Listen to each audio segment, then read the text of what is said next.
Hello everyone, this is the babyhawk-r 3-inch edition. This one measures 136 millimeters. The 2-inch 111. 3-inch weighs 93.3 grams. 2-inch 88.83 grams. Arms are still 3 millimeters. 3-inch version has RS 1106, 4000 kV motors. The 2-incher carries 1106, 6,000 kV motors. So really everything is about the same. There's no reason to run through all the other specs. They both have the same components. The one difference outside of the motors and the props and the arm size is that the arms are just now 2 pieces. Hopefully you can see that right in there. They're separated, but they're not separated individually. So there's none of that arm movement that you would typically get. We saw that ever so slightly, regardless of how tight you got them. You got a little bit of arm movement. I don't think that affected flight performance, but it was a little thing that I think I noted in my original review. If you want to see the full review, I'll put a card to it right up here, and that covers all the specs and everything about the original babyhawk-r, which is running the 2-inch edition props. I did something a little different. Instead of routing out through the top, I went through the back, and I don't think that's great for reception. A lot of people are printing axis mounts and putting that right here at the back. I can't say that's a bad idea, but it does mean you have to spend more money, and I think those axis antennas from Get FPV are pretty close to around 20 bucks, so not a free upgrade by any stretch. The other difference is I don't think it'll come through camera, but one of the things that they had troubles with was the ESC. Like you can see this, I think it's a capacitor right down here, or that FET touching the bottom plate, and then you would get the magic smoke and your ESC would be dead. You might be able to see it a little bit. It's kind of frayed up there. They seem to have some sort of, almost like a sticker.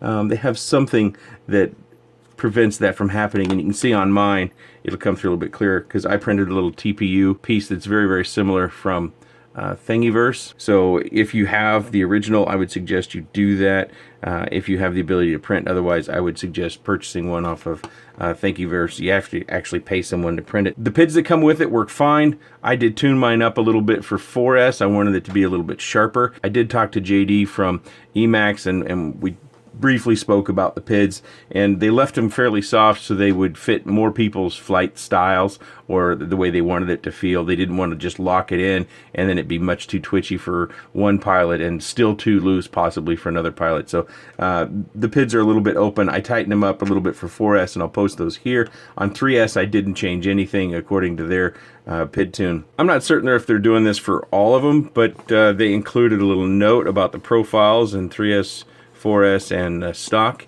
That's kind of a nice little touch. I have seen boxes that have this same sort of sticky note on it, and I'm not certain if those are retail or not. This is a review edition. You can see here I got the black 3-inch, and it is with an FR Sky receiver. It does still have the capacitor hanging out the side. I know that bothers a lot of you. And one other thing I want to note before we kind of just jump into the flight videos is the lead length is quite a bit different. Now this one would give you the ability to zip tie it here to an arm to kind of secure that from coming off of your ESC. You know, we always look for that strain relief, and this one does not. But I would also note that the wire gauge is thinner on the 2-inch version versus the 3-inch version, so that's something else to note. And you could probably still do something like this. You could get your zip tie kind of crossways through there and then run your battery lead back to that to give yourself some strain relief. I know zip ties aren't going to be the end-all be-all, but if your battery did eject, hopefully the sticky pad on the bottom, and you can see I've got some of my dual lock on there, and your strap slows that ejection speed, and then your zip tie will help to maybe be able to stop it from pulling the rest of the way out. The main takeaways from this is on 4S, it flies very well. There's really not that much of a flight difference, and you'll see this in the flight videos. I'll post both the 4S and 3S here in just a moment. But what you can tell as a pilot is the low end on a 4S and the very top end on 4S, they do feel different. But the middle throttle positions, say the middle 60 to 75%, you really don't notice that much difference in the flight characteristics on 3 or 4S. And I'm just talking about this one. We'll put this one aside now. The flight times are really, really good. And I think that's a big bonus, because I think many people are always looking for flight times that are longer. I tend to burn through batteries. I think my flight time came in around 4 minutes and 20 seconds or 4 minutes and 30 seconds on 4S. And I'm running a 450 milliamp. If you want to go longer than that, I do recommend getting the mini stars from China Hobby line. This one did yield a 5-minute flight. Unfortunately, I didn't make the video because I didn't think it was a very clean flight. Also, in the flight videos, I don't do the punch out at the end of the yard where I go straight up and turn it down. The wind has been terrible. You've seen that in other past videos that I've posted in the last couple weeks. It's kind of spring. You don't get calm days unless you get up really early in the morning, and even then it's kind of iffy, or really late in the evening when you really don't have much sun to work with. So I don't do that because it was awful sloppy every time I tried it. But what I do is what I do is I fly over the house a few times to give you some idea of what sort of punch you have on both 3 and 4S. So I'm going to roll the flight videos. 4S is first, 3S is after that. You got about 10 minutes to watch, so if you need a cup of coffee or a tea or something to drink, now's the time.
If you have any comments, questions, suggestions, or otherwise, please leave those in the section down below. I appreciate your time, and thanks for watching.